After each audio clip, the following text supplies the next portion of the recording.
Jaya Radha Madhava Jaya Kunja Bihari Jaya Radha Madhava Jaya Kunja Jaya Gopi Janavalabha Jaya Girivadari Jaya Girivadari Jaya Gopi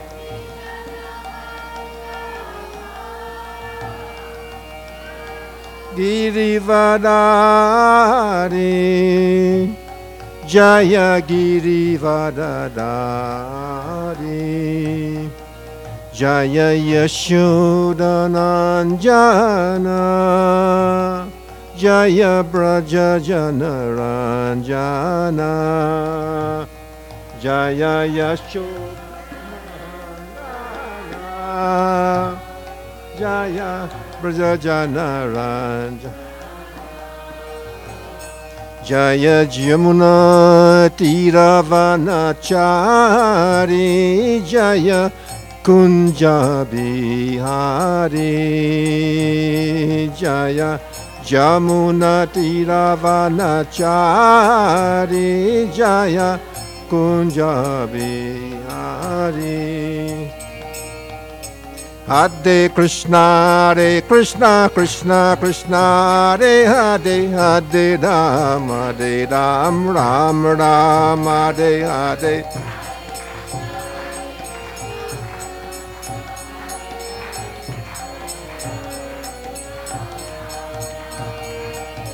Hare Krishna, Krishna Krishna, Hare Hare Ram, Ram Ram Ram, Hare Hare, Hare Krishna, Hare.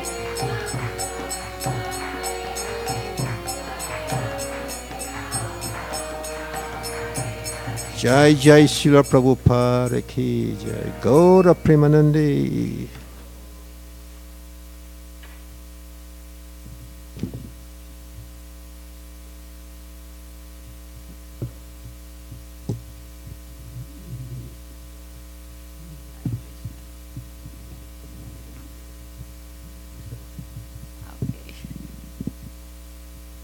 Krishna?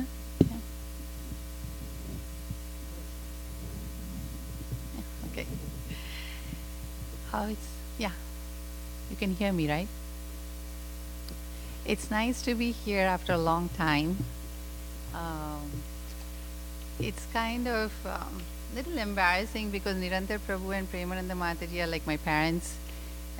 They saw me when I first came to Chicago. She was the only one actually actively preaching in the Chicagoland area. They used to live in Gurney at that time. And Mukunda was in 2nd grade at that time. And she was looking for somebody to babysit Mukunda for the spring break. And that's how I got to know Mother Premananda. And this summer he's getting married. So it's an interesting journey. It's also little bit like my heart is filled with gratitude that they have given me an opportunity to come here and share what I have been learning all these years. And it's nice to see all my old friends. I miss you all. I wish I could come more often here, but it's nice. So somehow this class got me here after a long time. What I'm going to talk today is, I don't think it's going to be anything new. Most of you may have heard somewhere on this topic because it's a very common topic. But I'm usually the kind who like to share what I'm meditating on and what I'm going through in my own personal life. And not long ago, I was even though when you're practicing for so many years, the kind of, you come to a stage in your life, you know everything theoretically, and yet you get stuck. You know everything and you get stuck. and then you have to push the reset button, and you have to go back to the basics. So this was one of the topics, I was personally was focusing and meditating on, and when Shatarupa, like she's pretty, persistent, she kept pursuing me, you need to come and share, you need to come and share your, whatever you want to. Finally, I gave in and I said, okay, I'll come. So I'm very grateful to her for giving me this opportunity. And I realized that when I was trying to go deeper into the subject matter, I was thinking, I've heard this so many years and so many times, why is it that I don't get it? And like happiness, we are all looking for happiness. Who is not looking for happiness here? Everybody is looking for happiness. And yet somehow it seems like we don't achieve it, or we're not able to hold on to that feeling of happiness for too long. And then I realized that, Prabhupada, whenever he wanted to make a very important point, he would keep repeating it over and over and over and again. And I said, sometimes we have to keep hearing on the same thing over and over and over again, even if you know about the topic. It kind of reinforces. Sometimes we need reinforcement. Even though we know it, we need reinforcement. So, and that made me feel good. The first part of the presentation, I would be just presenting the topic. And then the second part would be, if time permits, I would really, all of you got beads. I would really like to briefly chant together. It's connected to the, you'll see the connection between what I'm speaking and chanting. So I'm really very excited, looking forward, spending this next 45 minutes with all of you. Welcome. Hi, Krishna. So, I would like to ask you 3 very simple questions. They're not very difficult, and I don't want you to be answering them, but you can answer it for yourself. Are you all having a good day? Okay. Why are you having a good day? I'm not expecting an answer, just you can ask yourself. Okay. Or if you're not having a good day, ask yourself, why is it that you're not having a good day? Somebody's happiness is somebody else's misery.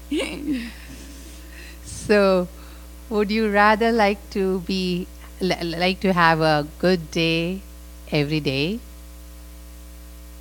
and like tomorrow, day after tomorrow, and then on Tuesday, Wednesday, Thursday? That's what we all want, right?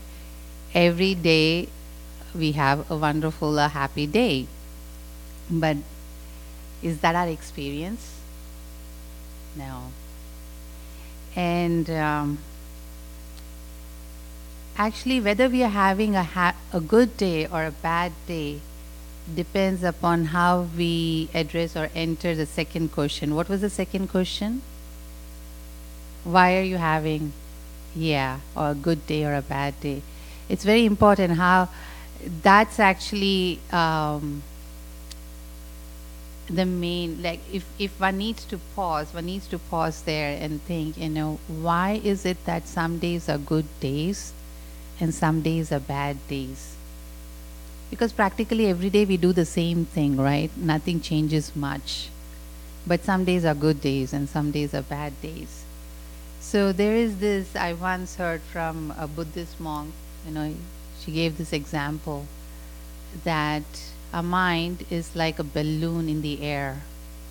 It keep getting tossed in one direction, another direction, it's going like all over the place, Basically, something external is determining the journey of that balloon.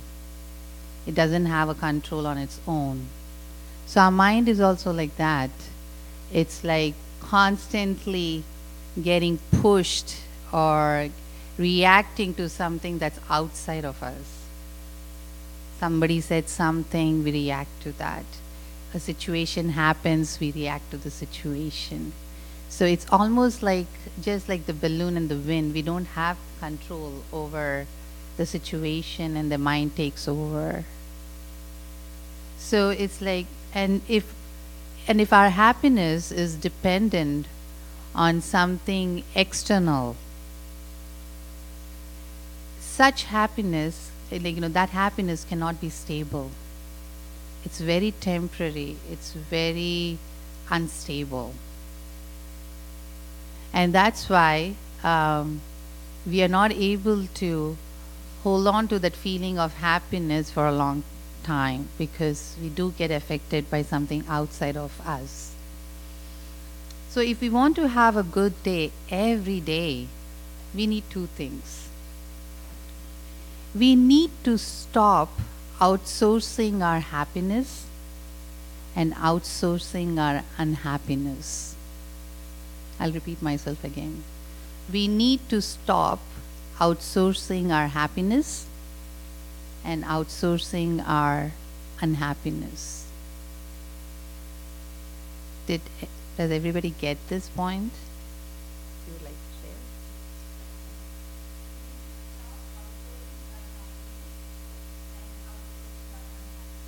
What does that mean for you?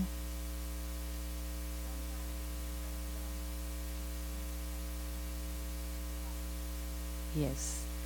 Like, we need to stop blaming other people for our happiness and for our unhappiness. We have to stop blaming the situations that are coming in our lives and thinking that that is the cause of our happiness or our unhappiness. So we have to stop outsourcing. So to cultivate a source of peace and happiness comes from within. And what does that within mean? It means, like, because, if you try to understand, like, happiness and unhappiness is actually a state of mind. And therefore, it is like, the real cause cannot be something outside, because it's something how your mind is perceiving things and situation, people around you. So if it's something, it's internal, how can, like, something external solve that problem? So you need to address your mind. You need to address your consciousness. And you have to get a proper understanding. And that's why, see, for people who are not on a spiritual path, for them, when they are unhappy, they, like, for example, I'll give you an example. We all are in situation, most of you work, you have colleagues, and sometimes it's not really very, we are not lucky to have good colleagues and bosses, like, that we would like to work with. It's pretty tough, and daily going there and working is pretty challenging. And yet, we go and we need to do what we need to do, even though we are feeling miserable. So how do you face a situation like that? So what we have to understand is, if our happiness depends upon a list of things that needs to be there, like, if my boss is good, I'll be performing better at work. If my wife really said this, maybe I would start my day wonderfully. If my husband didn't say this, my mood have been better. If my child had really listened to me and didn't procrastinate and take his or her time to get ready for school, I would have had a better day and my blood pressure wouldn't have gone up. Like, these are very practical. I'm a mother. I'm speaking from experience. This is what, I go through my life. It's my biography. But it's actually every household story. It's the same. It doesn't change. So as long as we have all these things, if our children listen to us, we feel very good about it. And if they're not listening to us, we have a frustrating day. So what happens is we are actually dependent on external circumstances or situations to make us happy. And we have to realize that that's not going to last for too long. In other words, it's like what and who is making us happy or unhappy, it actually depends on actually how we respond to those persons and to those situations. That is very critical. It is not about the person or the situation. How we respond. Our response is very important. We need to, this is the most critical thing actually. If we can understand that it is not the other person, it's not the other situation. What's causing the happiness and unhappiness in my mind is actually how I am responding to the situation. Are you getting? Is everyone with me? Okay. So how do we cultivate, this kind of stable peace of mind and that we can rely on? How do we do that? And that's where actually we have this in Bhagavad Gita, chapter 2. Does somebody can, would anybody like to read this verse and then slow in the translation?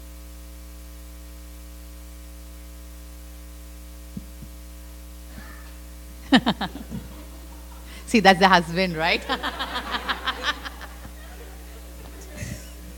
Matra sparshast kaunteya sitoshna sukha dukkhada agama payino nityas tam tatikshasva bharata.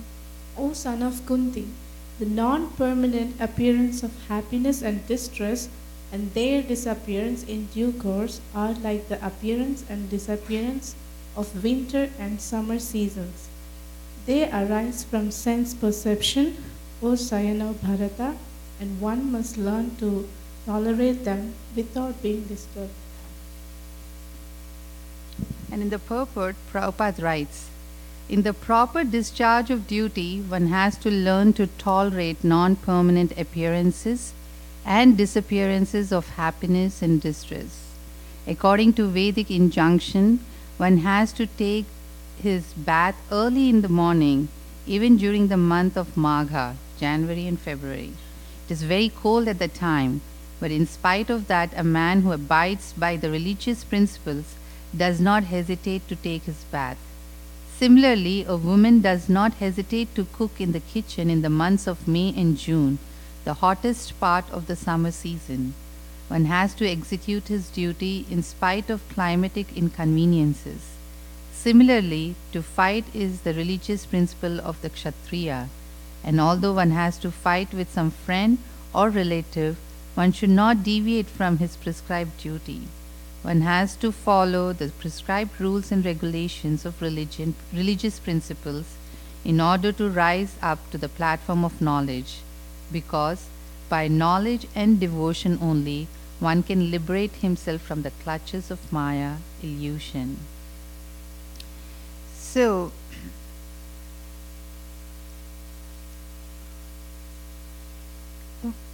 and this is the highest platform. This verse is talking about the goal, that we should not get disturbed. But, we do keep getting disturbed. So I was thinking when I was going through this whole process, I was thinking what were the phases I went through. So there were these 3 phases when I'm in any situation. And this is a practical application I'm sharing with all of you. I have to take everything and see how practically it applies. I'm just that kind, I'm wired that way. So one needs to, I realized that what was happening in any situation, whether the situation or the person that's triggering a kind of unpleasant feeling or unhappiness in me, I realized that a part of when I went a little bit more deeper within myself and started introspecting, what I realized was that somewhere there is a feeling of anger, sadness, frustration, and some kind of not pleasant, negative emotions. Then I realized that I had to ask myself the question, what is it that you want to do in this situation? Because I was not very happy being reactive in that situation. Then I realized that one of the most important thing to do is to come to the platform of self-realization, or like to come to this platform of Krishna consciousness. One needs to first understand where one is actually. We have to have a very honest look at ourselves. Where am I? And what is it that I need today so that I can take the next baby step towards the ultimate goal? And generally, like our philosophy says that when something happens, this is Bhakti Siddhanta Saraswati Thakur's famous quote, that when you find fault, or when you see something wrong in others, first look within yourself, see that your heart is honeycombed with the same issue or anartha or unwanted thing.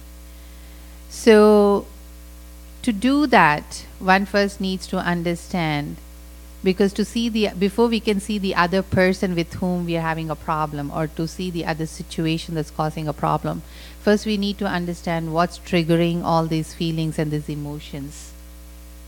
So we need to go through this journey of identifying, oh, I need to take care of my feelings and my needs. I'm feeling frustrated because I have some unmet needs of mine, and we are expecting that unmet need will be fulfilled by somebody else or something else. But it doesn't get fulfilled by somebody or something.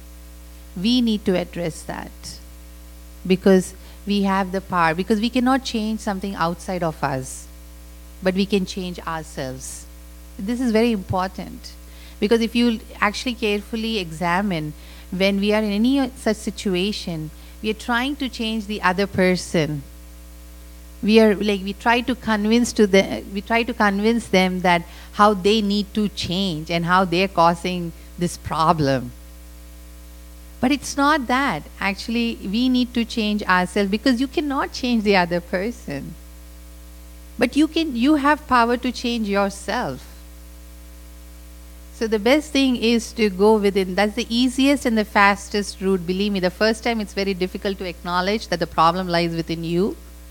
But if you can, that's the most difficult part to do, that part of self-honesty, that it's not others. And believe me, it took me almost 15 years and maybe 20 years of knowing my husband. In our relationship, I could admit that, okay, the problem lies with me and not with him. It took that long. I'm hoping that I've become better. He has to answer that question. I don't know.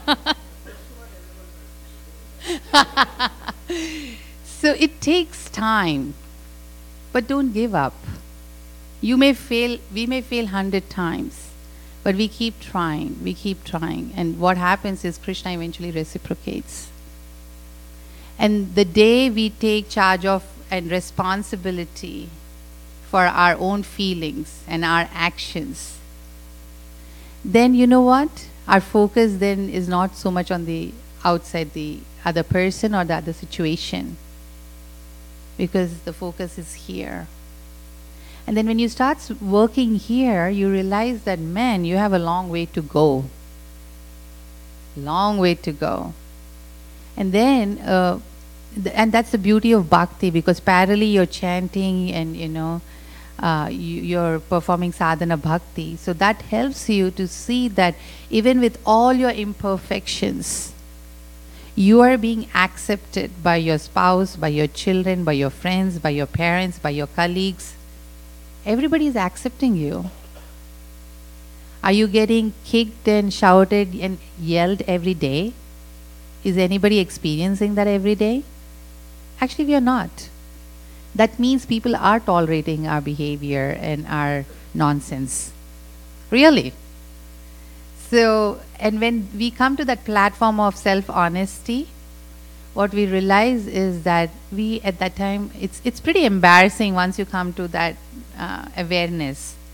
It's very embarrassing, because you suddenly feel you are actually exposed. When we are angry and we are saying things, we are not aware, but others can see how stupid we sound and how miserable we look, and but we are not aware of it.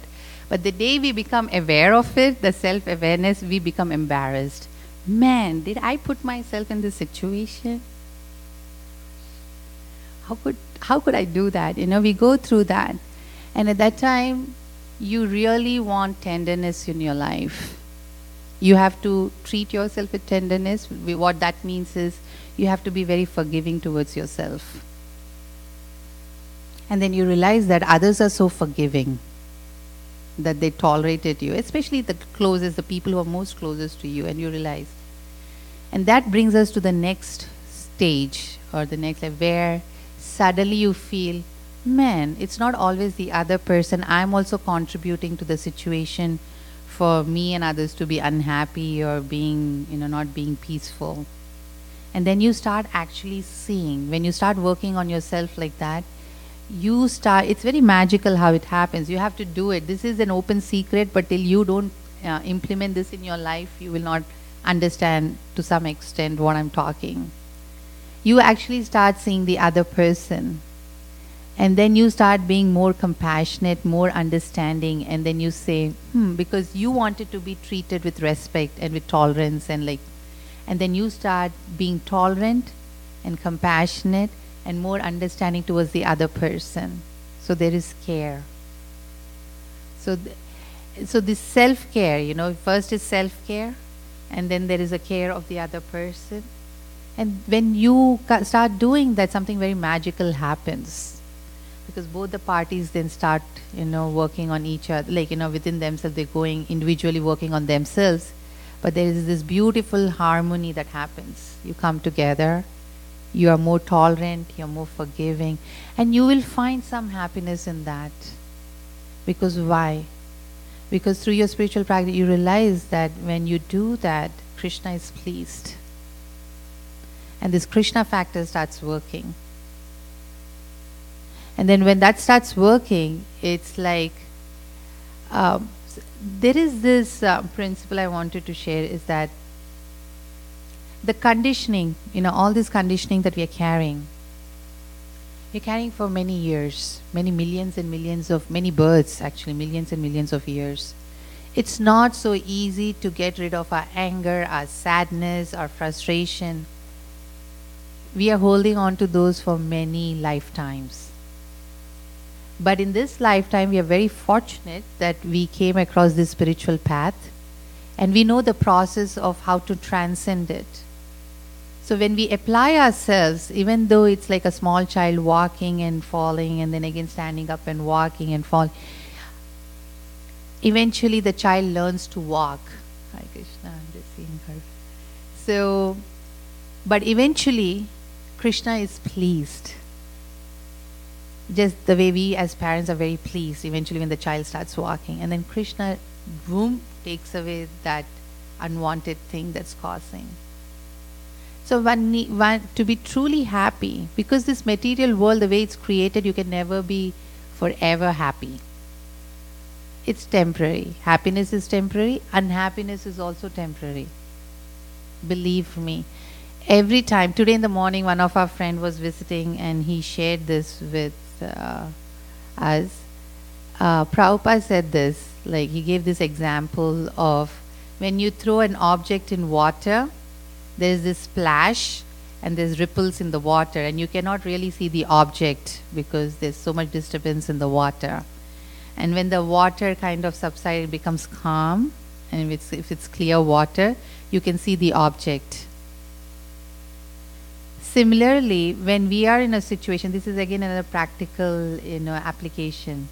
When we are in the storm of a situation where emotions are running high and we are feeling desperate, to fix the situation, and feel some relief and happiness, it's better not to actually deal with the situation at that moment. It is like this object being thrown in the water and there's so much of disturbance. So take a pause. That's the first step. If you can do, you have actually won half the battle. because you take a pause, don't speak, don't react, don't say a word. Just tolerate. Take your beads and start chanting. And the mind does calm down. Yes.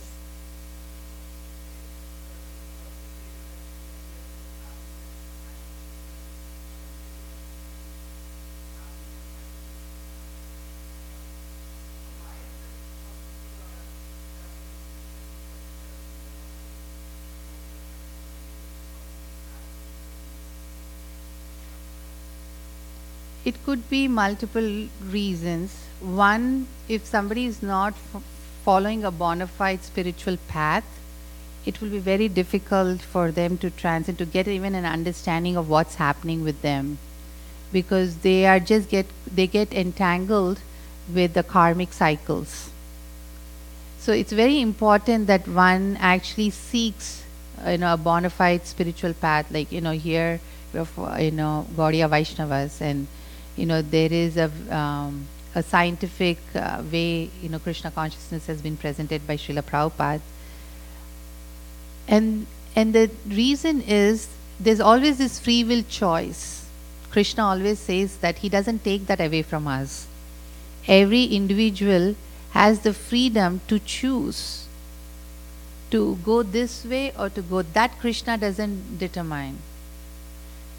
So once you choose this way, then this way meaning, if you really want to transcend your pain, and you reach out, you call out, whoever, like to Krishna and say, I need help. I really want to transcend this, space that I'm in. Krishna sends help in the form of his devotees, in the form of his books, like, through which you can get to know him or how to. But if you choose to dwell in that unhappiness, and you'll say, why would somebody want to be in that space, The reason somebody would want to be in that space, because sometimes some souls, they're attached to this idea of self-pity. Me, poor me. And believe me, some people may be in big bodies, like adult bodies, but actually their mind is very much like a child. See, a child, if you'll notice the psychology of a child, when it's in difficulty, or when it needs something, like, it's feeling angry, sad, it will just sit. And he or she, the child, will expect the mom or the teacher or the grandparent, somebody to come and say, "Beta, kya ho gaya? What happened, my dear?" And then, "Oh, that fellow," So they wait till an adult comes and, like, reaches out. An adult, when they feel that, I'm feeling sad or I'm feeling happy, I'm feeling sad or distressed or something, they reach out. I don't want to be in this space. Because they're grown up, right? I don't want to be in this space, so let me go and seek, like, where I can get help. An adult will not wait for somebody else to look at them and then tell, hey, what do you want? They proactively go and reach out. Now, if you are an adult, a child stuck in an adult body, you will behave like a child. I like to be in my self-pity. See, nobody cares for me. That's why nobody's asking for me. Nobody cares whether I'm happy or I'm suffering, They say they love me, but they don't love me, because they're like a child. So every time we have to ask ourselves, when we are in that space, am I a child or am I an adult? And you ask yourself, actually, what is my age? One person that I was seeking help from many, many years ago, he asked me one question, Hemangi, at this point, what age are you in? Because I was going through something and I went blah, blah, blah, blah, blah, blah. And I said, very young. And he said, that's the problem. You are reacting and you're feeling, you're emotionally, you're stuck in that age. But what's your physical age? I was 33 at the time. I said 33. So he said, then behave like a 33-year-old. So this is one. There are many ways to answer your question, but I'm answering in a more practical way so that people can relate what I'm saying. So is that helpful? Okay.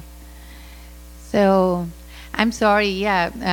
I'm very open to interactive thing. I usually like interactive session. For me, I don't give very traditional classes. So if somebody has any question, feel free to raise your hand, and I wouldn't mind it.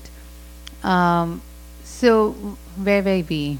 Help me before he asks the question. Yeah. Don't try to respond immediately to the situation or to the person. If you can just somehow, and one needs to have a determination, one needs to have a purpose. You cannot, because this material world is not meant for happiness, to be very honest. Everything is temporary, like the verse says, it's temporary. So there has to be a kind of, clear purpose in your life, and a kind of a determination. And Krishna wants us to be happy. He wants us to come back. So then, that's good enough for us to really transcend whatever limitations we have. And it is very important, without a daily spiritual practice, it's very difficult to train this mind. It's very overpowering. This mind is very overpowering. And our sense, as I was, saying, our sense of happiness and unhappiness is actually in our mind. So it's very important to, purify our consciousness. And for that, Prabhupada has given a very wonderful process, the mantra meditation, And basically it is to free the mind. Man is basically mind. Tra means to free the mind. So, and until and unless you don't apply yourself, you will not experience how powerful this Maha Mantra is. And there has to be a commitment, and not because somebody else is telling you to be committed to the process. It's because you have to make that commitment for yourself. And the day you are happy, guess what? People around you are also very happy. And you know what? Eventually, you will realize that even though the other person may not be perfect, you're not perfect, but you can be in harmony. Because there is this self-acceptance and acceptance of others. So if you want to create a community, we are all devotees and it's a community here. If we want to have this community that is happy and thriving, each individual has to take that responsibility. That onus is on us. Whatever it takes. And it's worth it, believe me, it's worth it. Any questions? Yeah.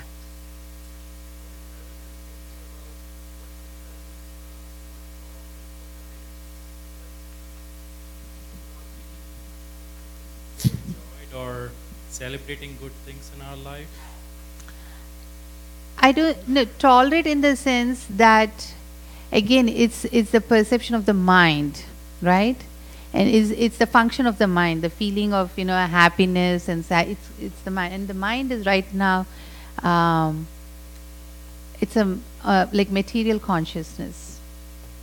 So getting excited or getting super happy about something, for instance, one may get very excited that I got $1 million, jackpot, whatever, lottery. But with that 1 million, so many other problems come. Somebody can stab you, kill you for that 1 million, or somebody may do something else and he may rob you of your 1 million. So is it really, he may get excited initially when he hears that, I got $1 million, but after that there's so many other problems that come with that 1 million. And then he would say, man, I was much happier without the million. So there has to be understanding that one needs to tolerate, one doesn't need to, one should not get too excited with all these temporary things. True happiness is when you actually understand who you truly are. and you operate from that platform. And then to be being grateful and enjoying, in the sense that the happiness that comes from, being grateful, that's fine. But if you get carried away with the temporary things that are happening in your life, you're bound to get disappointed, because after the happiness comes the distress, right? So everything is temporary, it is only short-lived. So it's going to make you go more crazy. So Krishna says, just tolerate it. Don't get too excited about these things. They're there today, they're not there today. And if they're not there today, it's okay. It's temporary. In few days, you'll experience something better. In few years, you'll feel better. So, you have something to add to this? Yeah, sure. Oh, Nirantara Prabhu is here. Krishna. You have, okay, after him I'll ask him.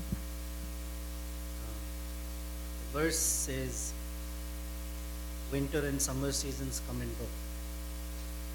So the tolerating is, when we get wonderful things in life, Krishna never says don't be happy. He says tolerate it, because at some point that's going to go.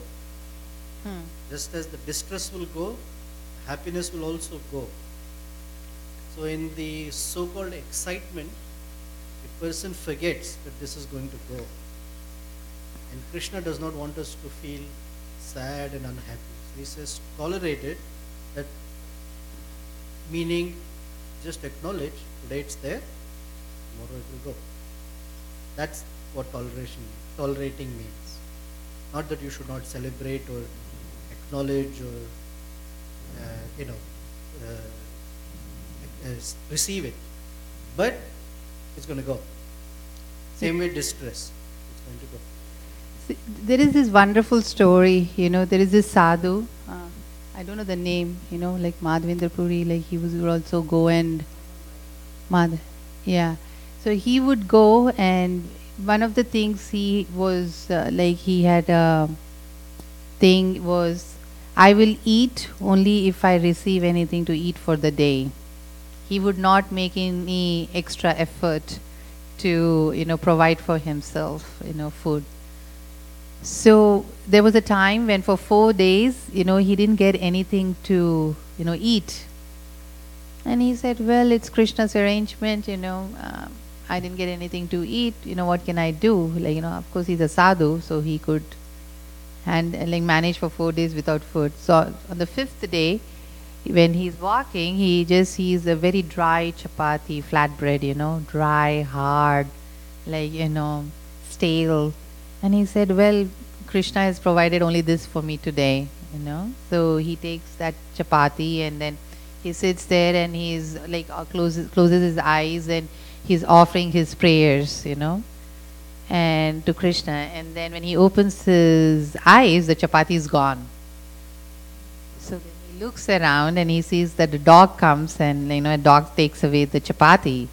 So, and then because he's a sadhu and he has this understanding of this verse, he says, well, today my service was to just be an instrument to find this chapati for this dog.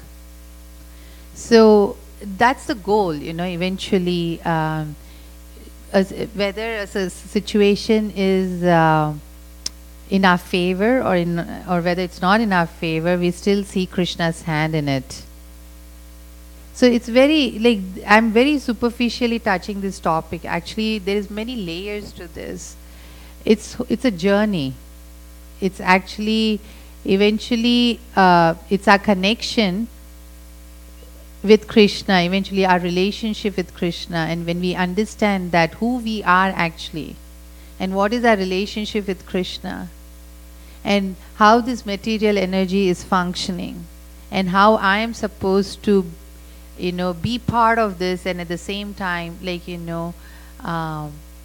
not get affected to the extent that, I totally lose my identity, my relationship with Krishna, and feel miserable. Because all these millions of years, that's what we've been doing.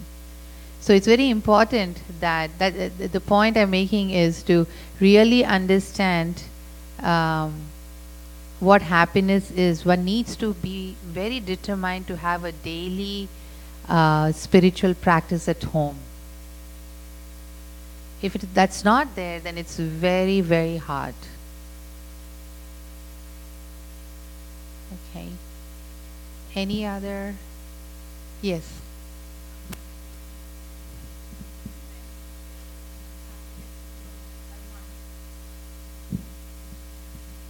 Thank you, Prabhu. When I was seeing the topic, happiness is in your mind, is it like we train our mind and take that conscious choice to be happy, irrespective of the external circumstances? If it is it not something artificial, or I don't know what else to call? I was trying to do that, but I felt it's kind of artificial. It's not like really real. I'm just trying to... What is not real? Tell my mind that it's okay, you can be happy. The situation around is like making me really a crazy person. But I say myself, okay, that's fine, you can be happy. I felt that it's an artificial thing and on a surface level. It's not artificial. You cannot do it artificially. It feels like that in the beginning. But again, you have to have a very, at least theoretical understanding who you are. You're part and parcel of Krishna. And who Krishna is. And you have to, Krishna says in Bhagavad Gita, I'm taking care of you. Whatever you lack, I provide. And whatever you have, I will, preserve it for you. And what we have to believe that, and Krishna says, I will always protect my devotees. If you actually analyze, in situations where you're struggling, and you're, it's usually with people and situations. If you really go deep, like go under the layers and it takes some time and some guidance and some, spiritual practice, because Krishna reveals actually these things, So you go in layers, like you'll realize actually there's a fear. There is this human, like why do animals do self-defense? To survive. You want to survive. You don't want to be manipulated. You don't want to be like, taken advantage. It's a fear that, you'll get crushed by the circumstance, or you'll get crushed by that person. And so your self-defense comes. And then boom, boom. That's what happens, right? But if you, in that situation, if you say that, Krishna is there to protect me. And that's why I say take the cooling time if you can. It's not easy. We have to make a very conscious effort. And you take and you take your hand into the bead bag and you start chanting. And you really cry out to Krishna.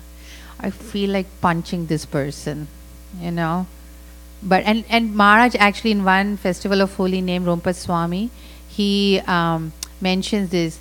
Even when you're angry, it's okay. Have you heard that class where he says, chant with anger. It's okay. Chant with anger. Whatever that emotion is. But chant with feelings. And believe me, I did that and it works. And Krishna is very personal. Something you need to understand. Why chanting is so profound, I'll tell you. Actually, Nama Prabhu, he's far more merciful than actually I feel Shyam Sundar form. He's really very merciful. There was a time when I was chanting, and that's my weakest point, the weakest aspect of Krishna consciousness. I'm not a very good chanter. Don't have a great taste for it. Slowly developing now after all these years. And I was like, and people ask me, in ISKCON, it's very soon you become senior devotee, in the number of years. Nobody cares how deep your realization is, or it's just the years count, So it used to be very embarrassing when people would say, what is your realization about chanting Mataji? And I would like, oh, but And once I was going through something, and I was really telling, Krishna, I really don't understand that they say you are there in your name, and when you're chanting, you're there. I can't see you, I can't feel you. It's so abstract for me. How am I going to go on for the rest of my life? I made this commitment, I'll chant every day, but how? And I just, for days together, I did that. And I said, you're so far, Krishna, for me to understand that you're there for me. And when I kept chanting, one needs, if you're a devotee, trying to be a devotee, you have to learn to cry. Believe me, that's the easiest thing to do actually. You have to learn to cry to Krishna, call out to Krishna. And when you do that, I had this realization when one day I was chanting, that Krishna actually is not that far. And I realized Krishna is only this far away from me. Because Krishna in his form of super soul is in your heart. And how far is your heart from your external consciousness of your body? This far. So physically he's not that far. He's within your body this far. But what keeps us, like we feel the distance, is the layers and layers of complication that the mind has built. So men, is it worth it? Is it worth reacting in that situation? Even if you're right, is it? I react still. I'm not, I'm still a student of this. I'm just sharing, I'm not here as somebody who's transcendent this. I'm on the process. But I'm sharing very openly. There is hope. And I feel Krishna's reciprocation with me. So with that, every time I ask myself, was it worth it? Is it worth it to react? If I really want my relationship with Krishna, is it really worth having an ego tassel with the next person, with the person next to me? And immediately the answer will be, no, it's not worth it. And then you feel happy that you chose Krishna. It's not. And sometimes, because of the weakness and because of the habit, you may even say it and do it. It's okay. But if you're a really honest person, and if you really want Krishna, and that's what Krishna is looking at. It's not like what he's looking at, even when you make the mistake of, losing your temper or losing it. But if you have the strength and the honesty to reflect back and say, man, I shouldn't have done it that way. And go back to that devotee and say, I'm so sorry. I still feel I'm right, but I had no right to react like that. And I'm sorry for reacting. I'm not sorry for feeling the way I'm, in the sense that maybe you were right, but you're apologizing for the way you behaved. And I'm telling you, do it. You'll have so many friends and so many loving people around you. Today I can say that there was a time when I felt I didn't have friends. And today I'll say, I don't have enemies. I have lots of friends. And I have not really changed much, but at least that much of strength. And that strength and that honesty came because Krishna was kind on me. Because I felt I'm not so strong. My ego was too huge to go and tell somebody I'm sorry. But I realized that if I'm really spending every day so many hours trying to chant, hear, read, do service, blah, blah, blah, blah, for what? To have a relationship with Krishna and be permanently happy with him in the spiritual world. So is it worth it? If you think like that, then you'll feel, yes, it's worth it, right? Then why not? We work so hard to get good grades in school. We work so hard to get a great job. We work so hard to come to this country. We work so hard to get an amazing house. We work so hard. So why can't we work hard for something that's going to be for eternity and forever? What's stopping us? It's our mind. It's just our mind, nothing else. The other person is just an instrument of Krishna.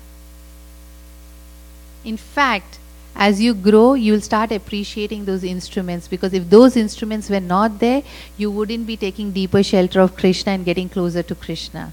So how can you be angry with such an instrument? You will be actually grateful to that instrument. And when you carry that, the other person immediately, his defenses go down, his or hers. It's Krishna is the biggest magician, but you have to let him do his magic. Does that answer your question? Then it won't feel as if it's artificial. Always have the purpose and the person for whom you're doing whatever you're doing in your Krishna consciousness. If you lose that, everything will seem very impersonal, very artificial, very superficial. And Krishna is so easy to please, believe me. He's so easy to please. So learn to cry for Krishna. There is this, anyway, I'm not going to get distracted. We have only 5 minutes. Oh, you have a question? Okay, I wanted to chant. Okay, after this, after this we will chant. You are my favorite. I love you very much, so I can never say no to you. He's such a sweet fatherly figure. When my son was young, he would always say such encouraging and kind words to me, so that would always give me hope. Hare Krishna, Mataji. Hare Krishna. Well, this verse really makes a lot of sense, but my question is for general, situation comes, instant situation time comes that we all get mad on some situations, and we forget what's the knowledge given by the Prabhupada or anything. So my real understanding for all of us, this verse is not for 1 day, 1 year, 10 years, 100 years, maybe for many lifelong. Is that true? Yes.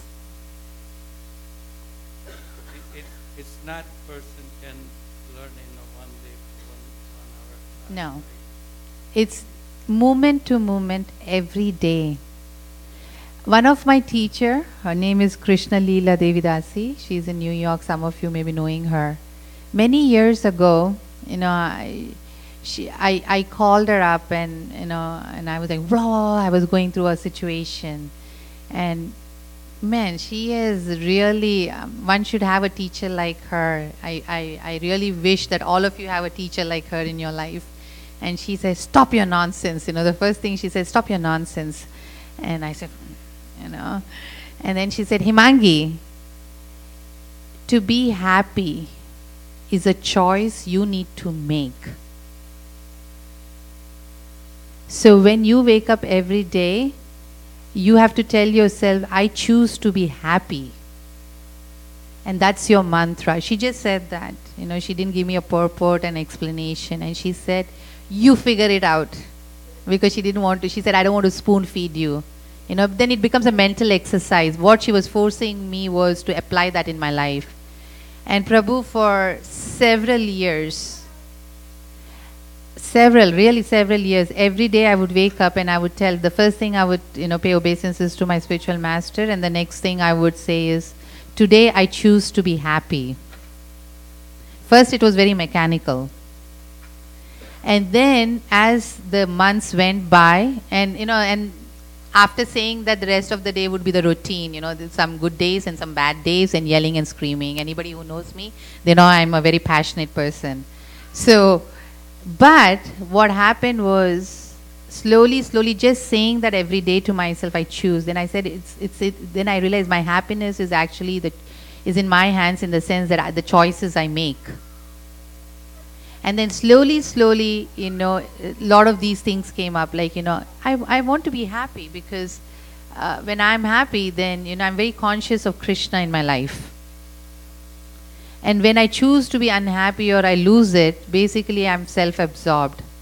It's a lot of, self-consciousness, like, me, my pain, my happiness, my this thing. Very selfish consciousness.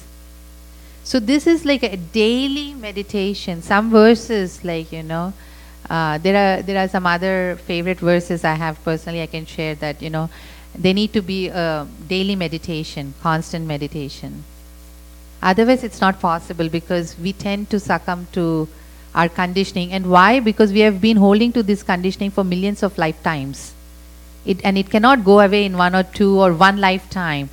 It goes away in 1 lifetime, Prabhupada said, like Prabhupada promised us, if we can, Prabhupada said, if you can chant 16 rounds, read his books, hear every day, eat prasadam every day, and do some menial practical service every day, Prabhupada promised, I'll take you back to Godhead. As simple as that. It's possible. Everything in spiritual life, it's not because of what we are on our strength. We have to show Krishna we are sincere and we follow the program that he has given us. And Krishna, when he is pleased, it happens, the magic happens. So it's all about Krishna. Does that answer what you... Yes, Mother. Thank you, Prabhu. Do you think, Mother Premananda, you think we can chant for 5 minutes? Okay. Just 5 minutes we'll chant. And Kirti Prabhu, I had told Shatarupa. And my request is on YouTube, there is one Prabhupada Japa with all the birds.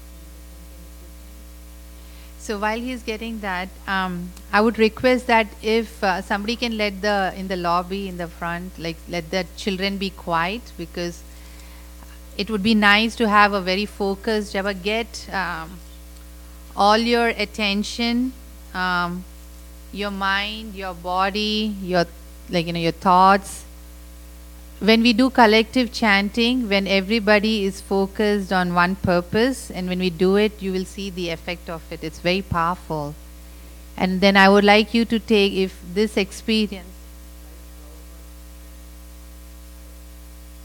So when you please get your mind, your thought, everything here, let it not distract. And if your children are with them, please let them know that when we are chanting, go down. There's a mandala thing. Go down. Go down. Go down. Which one? No, there was down. The mandala thing. Yeah, this mandala thing. The mandala. Srila Prabhupada. Down. Yeah. So when you chant with that kind of a focus, we do create that mood and the environment, and seeking, literally in your heart, cry out to Krishna. I want you to have that magical moment today when we are chanting. And so you can carry that for tomorrow, for the rest of the week, and hopefully for the rest of your life. Yeah, we can shut the lights, dim the lights, yeah. But yeah, I hope the lobby devotees were told to keep it quiet outside. Okay, thank you. Can we start?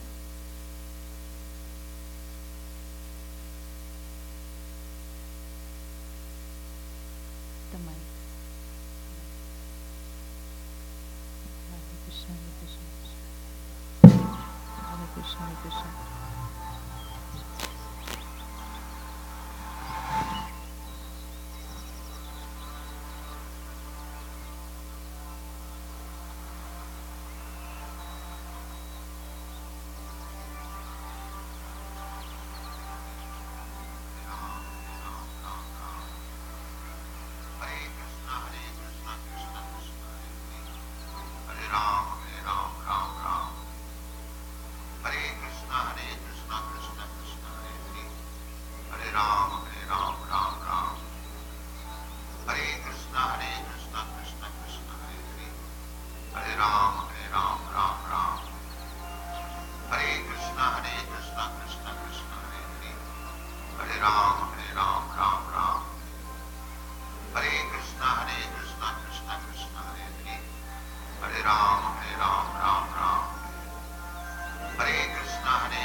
Hare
Thank you all very much. I'm sorry I took 15 minutes over time, but I wanted all of you to have this experience of chanting together.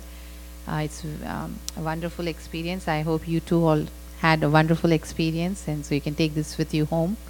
And thank you for being such an attentive audience. Hare Krishna.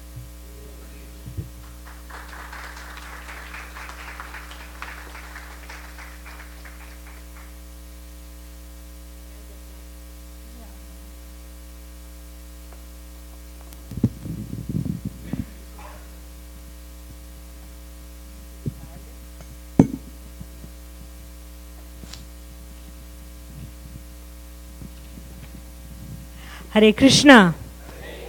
Thank you so much, Hemangi Mataji. Please give a big hand to Hemangi. We really look forward to getting your association again in the near future. We really need it. Thank you again for giving that wonderful class. Appreciate it so much. Today's Sunday feast is sponsored by two different families. Tripti Singh and family are seeking blessings for Manvendra Prabhu's birthday. Is Manvendra here? He's gone. Tripti is here? Well, Manvendra is our architect for our new temple, and he has worked tirelessly so many times revising our plans, and he has been more patient than Mother Earth. And I wanted to wish a very Krishna conscious birthday for Manvendra. Haribo.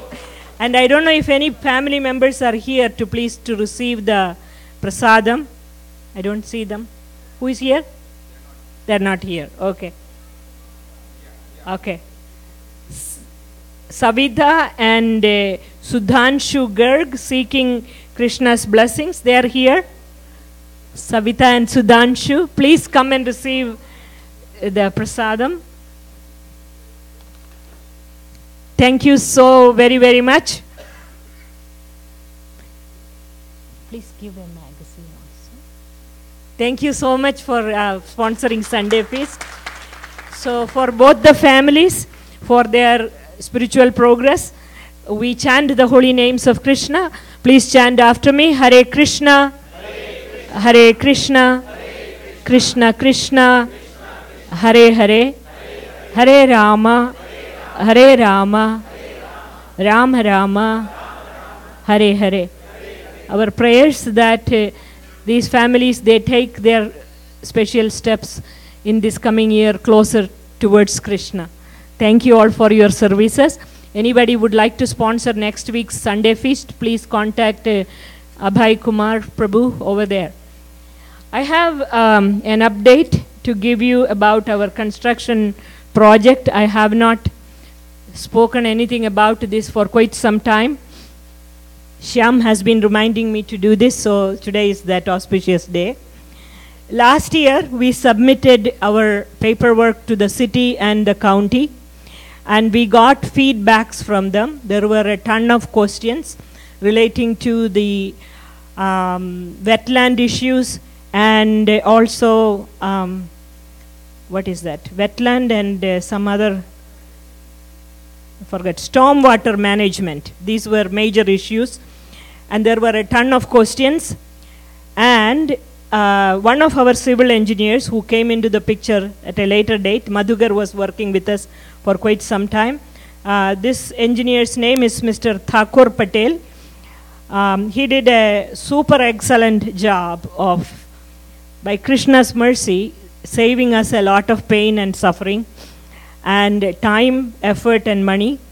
By his innovative thinking, we avoided doing what they called as an SEQ modeling, saving us a lot of money.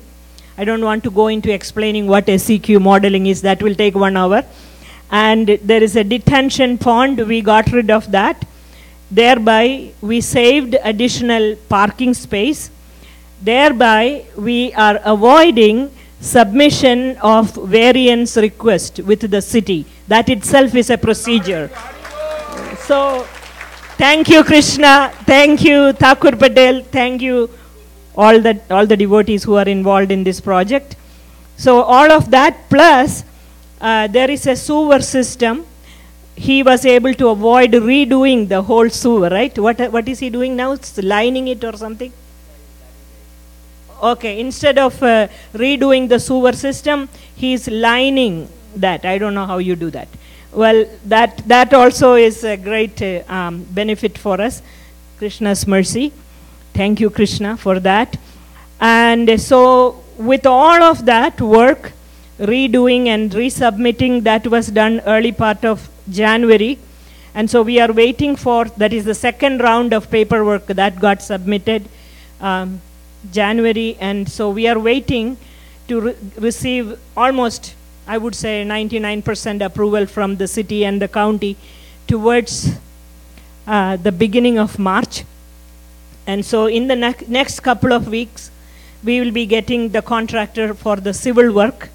And the city requires us to do the bringing the city water, do the sewer, and the parking lot that they need us to do before we can do construction project. Here is Manindra. Please give him a very warm Haribol. We were just talking about your tireless service for this project and wanted to thank you in the presence of all these devotees for the pain and suffering we have given to you.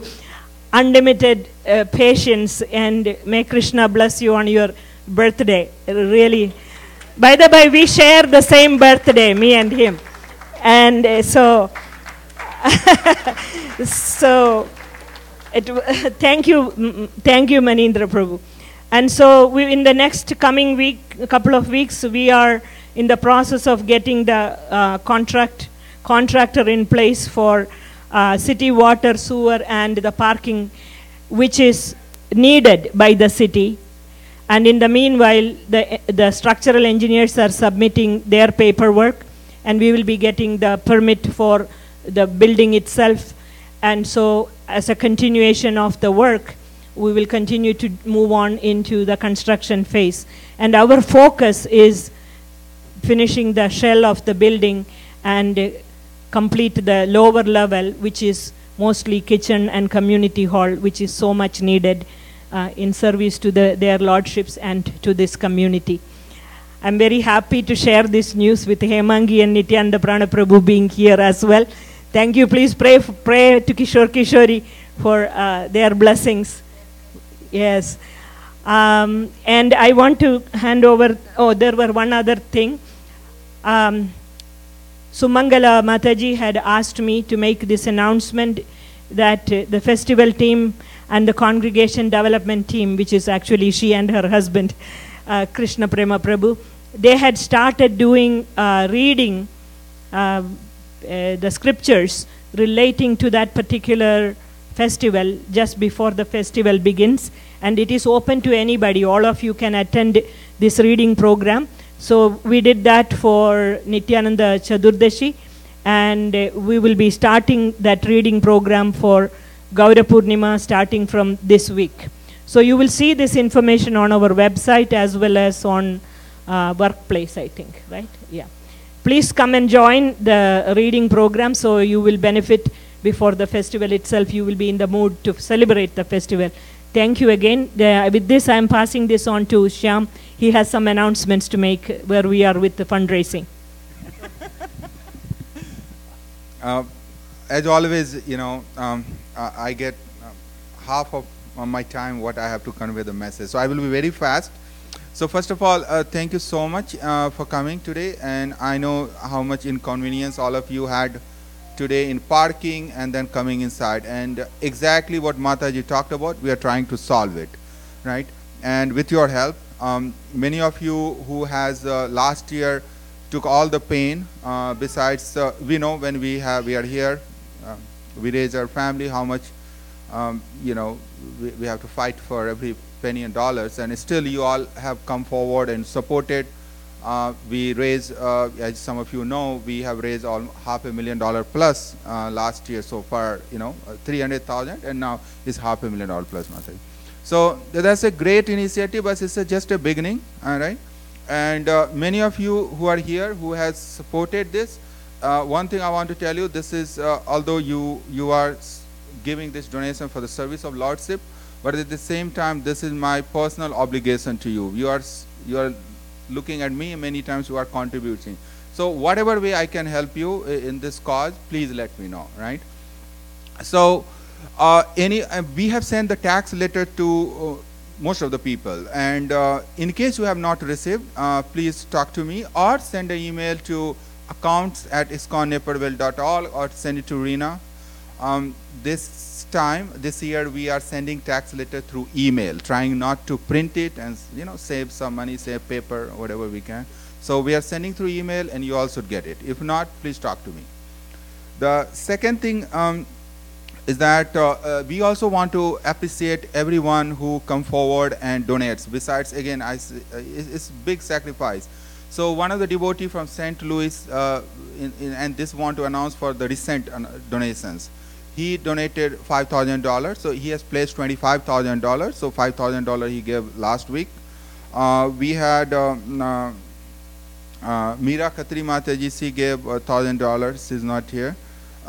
We had Arun Prabhu, he gave $600. So combined, we are going well within our target. But at the same time, the one thing we always forget that there are many others besides individuals who come forward and donate, and they are corporates, they are companies. Like a lot of companies do matching. For example, SAP gave the matching, Apple gave the matching, AWS, Amazon does quite a few things. And then there are a lot of local, small companies such as Jalaram Plaza, Ceramac, and many other, they donate. Many times they even don't know that they are putting for this cause. So I think let's give a loud Haribol to them. And we really want to encourage all of you to, because we all are at work. And please talk to your HR. Please talk to, if it is a privately held company, the owners or partners of the company, and see if they will be willing to participate. And you will be surprised. In fact, many of them really want to. They have their own time and situation. But last year, what happened that, on the 30th and 29th of December, people started calling, can I do matching? Can you give me the details? And time ran out, because there is certain cutoff time, you can do that. So I really need everyone's help here. Please, you have nothing to lose. Just talk to HR.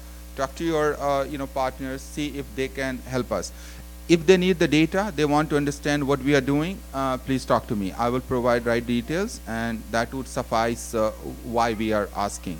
We are starting other programs going in the community, like donating foods and everything, so that will take care of that criteria. All right. The last on the list, again, as Mataji said, we are working on our plan. Our goal is to raise $300,000 this year, right? And again, this is not a very aggressive target. It is very, very reasonable target. We should try to beat it. Here is my, my reason why we should do it. Because every $100,000 we raise, we are reducing the debt, the interest rate of this temple by $5,000, $6,000. So that is about $500 per month. So where this temple runs on all the devotees supports and outside supports, so every penny that we raise in advance, it saves our tax benefit, right? So let's all join, do whatever best you can. The one of my, again, most of you, many of you have participated. If you have not, the one of the requests I will have is, if you are not sure about giving today, keep that money aside and think on the 31st of December if it makes sense to give it, right? So I don't know what else I can ask, but but if you can't do that, then just pray. The pray that Krishna was very merciful. Somehow he managed 300,000 last year, and we should try to make that money for a successful temple, ISKCON Naperville. Thank you so much. Hare Krishna. So we will take darshan and then we'll go down for prasadam. Thank you.